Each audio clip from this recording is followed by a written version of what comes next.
Olá a todos, este é o canal Geopoliticando e sejam bem-vindos. Vamos direto ao assunto aqui, pessoal. As coisas não estão boas para o Brasil. A situação econômica anda um pouco fragilizada, o setor agrícola, que é o carro-chefe do Brasil, tem apresentado algumas situações em que tem aumentado o número de grandes empresas, né, que têm pedido falência. Como diz a matéria aqui, os juros da dívida têm causado um rombo fiscal cada vez maior, que está se aproximando de R$ 1 trilhão, e a dívida tem aumentado, quer dizer, o governo gasta tudo que arrecada e ainda precisa vir buscar dinheiro emprestado nas bolsas, né, vendendo o tesouro para poder gastar mais. E nós vimos no final da semana passada, início dessa, a grande queda que a cotação da Petrobras sofreu depois da declaração de que os dividendos já não seriam mais distribuídos da mesma maneira que eram anteriormente, que eles seriam reinvestidos. E aí há alguns que podem dizer, poxa, mas por que distribuir tantos dividendos para os acionistas? Bom, porque eles compraram as ações na expectativa de receber lucro, né, como se fossem pequenos sócios da empresa. E qual é o mal de fazer investimentos? A princípio não há tanto mal assim. E não há tanto mal também quando uma empresa deixa de lucrar num mês, num trimestre, ou às vezes até num ano, se isso faz parte de um problema do setor. Talvez o setor inteiro esteja passando por problemas. Agora, quando isso vem por conta de decisões políticas, né, que daí as pessoas dizem, mas é para investimento. Considerando o passado, né, daquilo que já aconteceu com a Petrobras, de todos aqueles problemas aí que foram relatados na época da tal da República de Curitiba, né, as pessoas começam a ficar preocupadas se tudo não vai se repetir. E aí, né, com esse rombo fiscal cada vez maior, aquilo que podia ser talvez o princípio aí de uma grande subida da bolsa, porque as pessoas talvez até gostariam de fazer os investimentos, acaba não se concretizando. Então o Brasil realmente está aí num compasso de espera e desconfiança. O que será que vai acontecer? Será que eu invisto? Será que eu não invisto? Será que eu mando o dinheiro para fora? O que vai acontecer? Se bem que lá também as coisas não estão muito boas, porque tudo está muito caro. Qualquer um que vá fazer investimento na Bolsa Americana olha tudo nas máximas e pensa, será que isso aí não vai cair de repente? Então o mundo inteiro está, de uma certa maneira, angustiado aí, para onde que as coisas vão, né? E o líder do país mais poderoso do mundo parece que não colabora para que as coisas se estabilizem, né? Por um lado, ele quer uma certa estabilidade porque é um ano eleitoral, né, principalmente porque a guerra na Ucrânia, a guerra no Oriente Médio repercutem, né, na eleição dele, mas ele foi gravado dizendo o seguinte, que Netanyahu, né, o primeiro-ministro de Israel, que é judeu, precisaria vir a Jesus, come to Jesus. E aí ele diz, não, come to Jesus quer dizer que nós devemos fazer uma reunião séria e conversar. Ele não quis falar em conversão, né?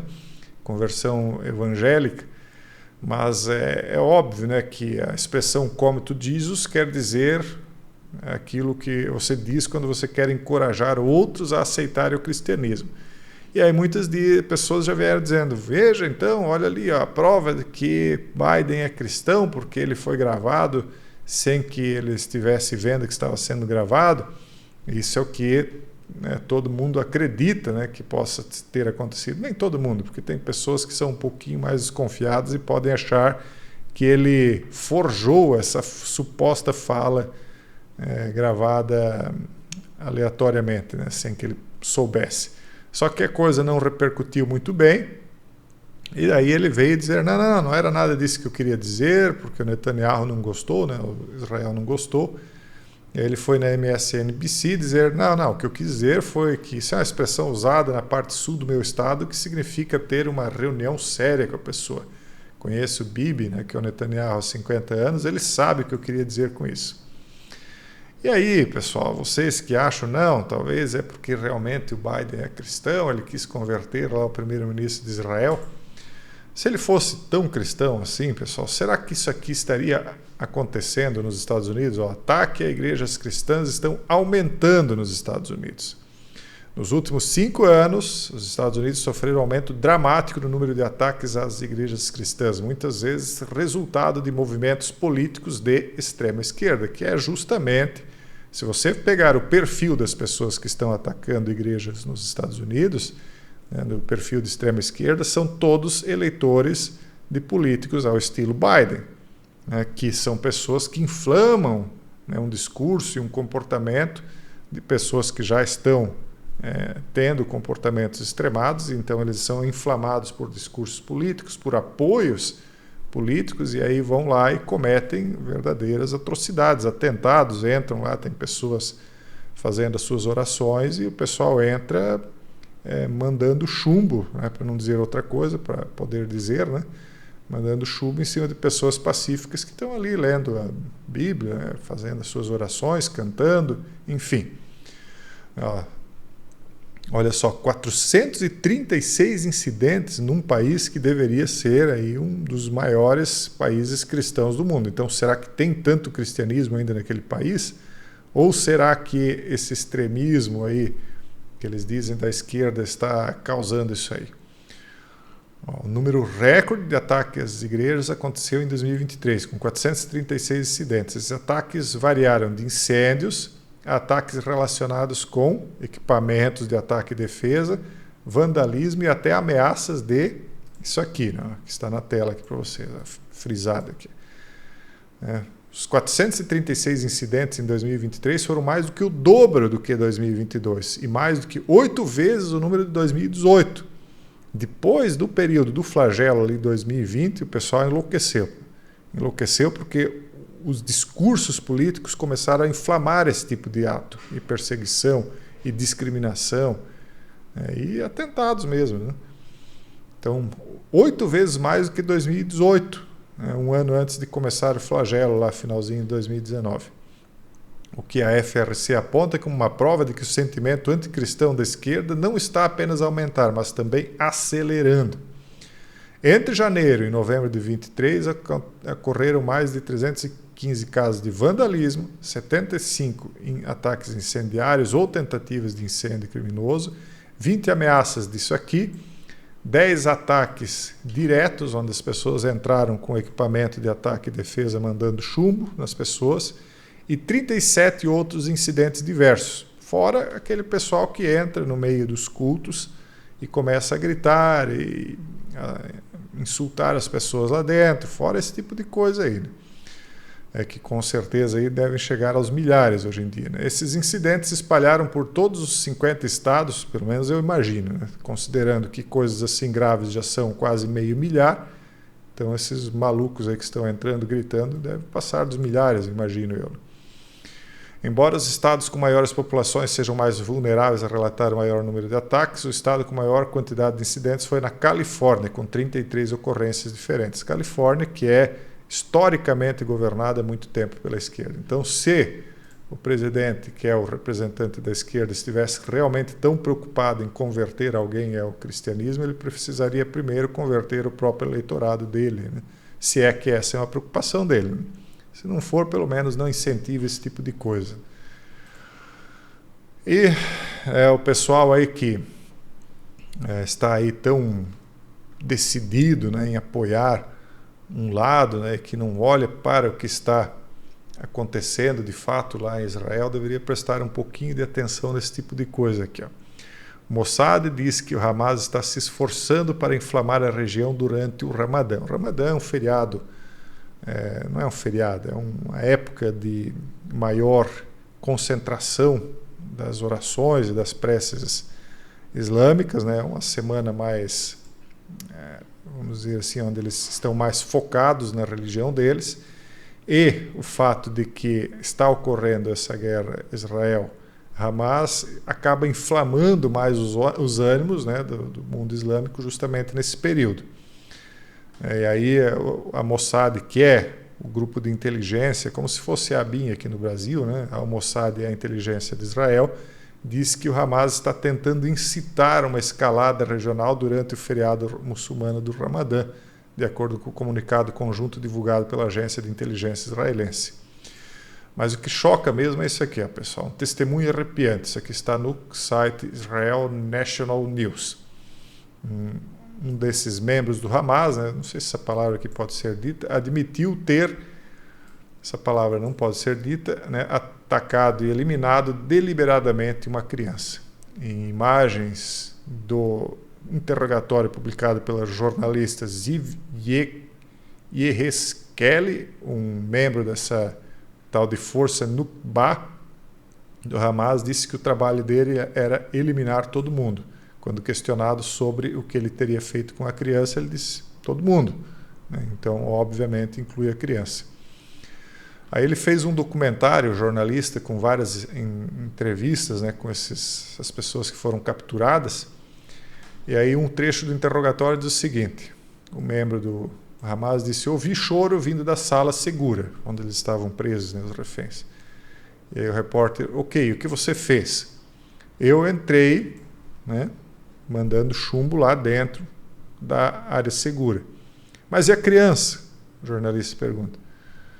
Não sei se é um investigador, um jornalista, acho que até é um investigador policial pelas imagens aqui, né? Não sei por que eles falaram jornalista, acho que o jornalista compilou essas imagens, né? O investigador perguntou: mas a criança? Meu trabalho era todo mundo. E quando você mandou um chumbo? Eu fiz isso até que houve silêncio. Então, quando as pessoas vêm e se posicionam, julgando um lado, julgando o outro, é óbvio que ninguém queria que estivesse acontecendo isso aí.